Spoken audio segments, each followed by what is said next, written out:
Good morning and welcome back to my channel. আশা করি তোমরা সবাই খুব ভালো আছো, আমিও ভালো আছি।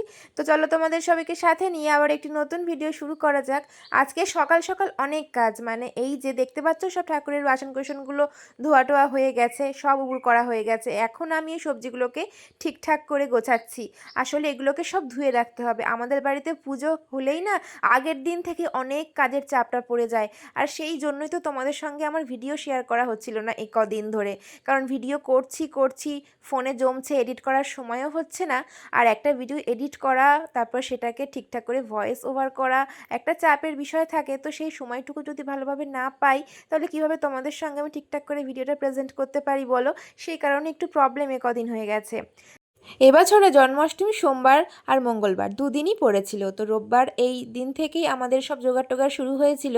এমনিতেই বুধবার দিন আবার মায়ের হসপিটালে যাওয়ার ছিল, চেক আপের দিন ছিল ওই দিন, তাই মঙ্গলবার দিনটা আর করিনি আমরা। মঙ্গলবার দিনটা তো রেস্ট নেওয়ার থাকে, আর তারপরে একদিন পুজো হয়ে গেলে পরের দিন অনেকটা কাজ বাজ থাকে, সেগুলো গোছানোর তো টাইম হাতে রাখতে হয়। সেই জন্য ভাবলাম আমরা সোমবার পুজোটা করব, তাহলে মঙ্গলবার দিনটা হাতে পেলে সব সুন্দর করে গুছিয়ে ফেলা যাবে। আর পুজোর কাজ মানে সবই তো নামানো হয়ে যায়, আর সেগুলো গোছাতে বেশ ভালো একটা টাইম লাগে। আর এই তারপরে সব সবজিগুলোকে ধুয়ে ওদিকে রেডি করে দিয়েছি। এবারে আর কোনো চাপ থাকবে না পরের দিন সকালে। আজকে সকালে জলখাবারে দুধ বিস্কিট আর ওই হরলিক্স খাচ্ছিলাম। বোন আজকে রেডি করেছিল জলখাবারটা। আর যেহেতু পুজো বললাম না সোমবার মঙ্গলবার পড়েছি, তাই আমাদের সেই শনিবার থেকে একবারে নিরামিষ চলছে। যেহেতু এই দিনটি রবিবার ছিল, তাই আর কি এই রবিবারেও নিরামিষ। নিরামিষ হলেই না একটু বেশি তরকারি হয়ে যায়, কারণ দুবেলা চালাতে হয় বলে টুকটুক করে মা এটা সেটা করে, তাতে করে দুবেলা যাতে ভালো মতন হয়ে যায়। আর এই লাউগুলো মা কাটছে, আর খোসাগুলো একটু ভালোভাবে গুছিয়ে রাখে মা, কারণ লাউয়ের খোসা খেতে কিন্তু দারুণ লাগে সেই জন্য। আর এই দেখো, এই শাড়িটা ভালো করে ভাঁজ করার আমার টাইম হয়নি। আমি এটা পরে একটু মেকআপ লুক করেছিলাম জন্মাষ্টমী স্পেশাল, তো সেটাই আর কি গুছিয়ে রাখছি।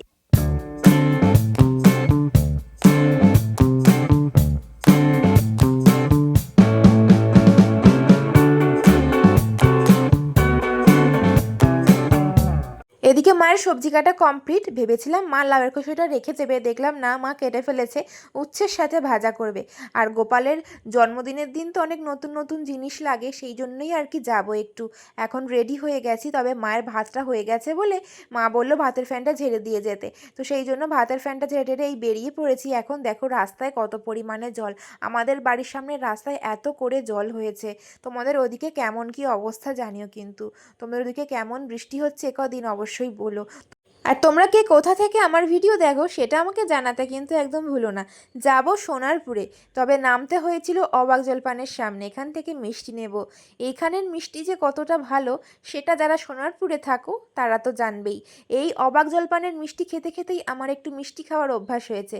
ছোটোবেলা থেকে একদম মিষ্টি খেতাম না আমি, তবে এইখানের মিষ্টি এতটাই টেস্টি যে এখন আমার মিষ্টি খেতে বেশ ভালোই লাগে। মানে এইখানের মিষ্টির মতো টেস্ট আর কোথাও কোনো দোকানে আমি, মানে অন্য কোনো দোকানের মিষ্টিতে পাই না। তো সেই জন্য এই দোকানের মিষ্টিটাই আমরা নিই, যে কোনো পুজো ওকেশান বলো সব সময়। এখন এত জোরে মেঘ করেছে, তাড়াতাড়ি করে হেঁটে হেঁটে এসেছি সোনারপুরে।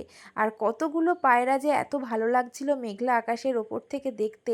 এটা একটা খুব সুন্দর জিনিস। ওই জায়গাটাতে এলেই না পায়রাগুলো এক ঝাঁক বেঁধে যেন কি সুন্দর গল্প করে, এটা দেখতে আমার ভীষণ ভালো লাগে। এসেছিলাম এখানে, একটুখানি মালা নিলাম, গোপালের জামা কাপড় সব কিছুই চুজ করে করে নিয়েছিলাম, এখান থেকে কিছু গয়নাগাটি নিয়েছিলাম। সবটাই তোমাদেরকে আমি দেখাবো বাড়িতে গিয়ে। এই ময়ূর পালক কেনা যে কি কঠিন জানো, সবাই ভিড় করে কিনছে, আর এইখানে এই জিনিসটাই বাঁচতে আমি পারি না। একটা ছেড়ে মনে করি এইটা ভালো, না ভাবি আবার ওইটা ভালো, এইটা খারাপ নয়তো ওইটা খারাপ, এরকম করতে করতে অনেক কষ্ট করে একটা বেছেছিলাম। পুজোর এখন মোটামুটি তো কিছুদিন বাকি, তবুও এখন থেকেই বসে গেছে মেলার দোকানগুলো। ধীরে ধীরে বৃষ্টি পড়ছে, আর একটা টোটো করে চলে এসেছিলাম ঘরের সামনে। রাস্তায় যে পরিমাণ জল, ওই জল ডিঙিয়ে আসতে গেলে আরও দেরি হয়ে যেত। তো দেখো বন্ধুরা, এইগুলোই নিয়েছিলাম। গোপালের একটা বাঁশি ভালো পেয়েছিলাম, আর এই যাবতীয় যা যা দেখছো এগুলো সব নেওয়া হয়েছিল। আর পুজোর দিনকে তোমরা আরও ভালোভাবে দেখতে পাবে গোপালকে, ওগুলো পরে কত সুন্দর লাগবে। স্নান টান করে এসে সব বাসনগুলোকে এখন আমি তুলে নিচ্ছি, কারণ এগুলো সেই সকালে উবুড় দেওয়া হয়েছিল, এখন ভালোভাবে জল ঝরে গেছে। এখন সুন্দর করে গুছিয়ে না দিলে আবার সন্ধেবেলায় কাজ বাজ করতে পারবো না। এখানে আবার সন্ধেবেলায় অনেক কাজ বাজ রয়েছে, তাই এগুলোকে সব গুছিয়ে আমি রেডি করে রাখলাম।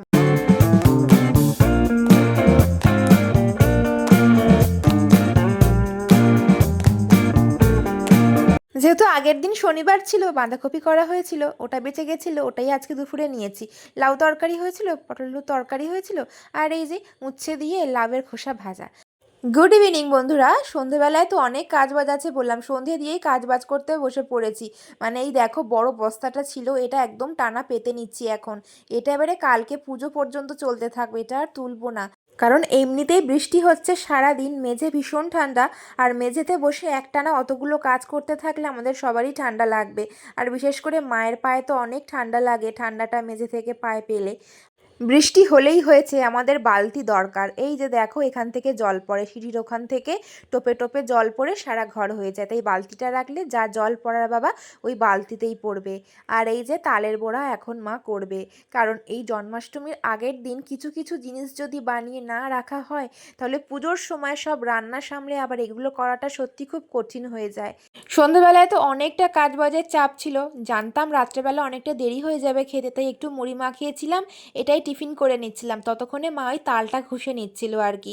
তো মা বলল ততক্ষণে টিফিনটা একটু করে নিতে, কারণ মা সন্ধেবেলায় খেয়ে নিয়েছিল চা বিস্কিট, আর ওটা খেয়েই মায়ের দিকে কাজে লেগে পড়েছিল, আর আমরা ওদিকে খাওয়া দাওয়াটা সেরে নিয়েছিলাম।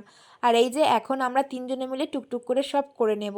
কাজ করার আগে থেকেই আমাদের টেনশন হয়ে যায়, বিশেষ করে আমার মায়ের। আগের দিন রাতে থেকে আমার মা ঘুমাচ্ছে না, জন্মাষ্টমীর এই কাজবাজ করতে হবে বলে।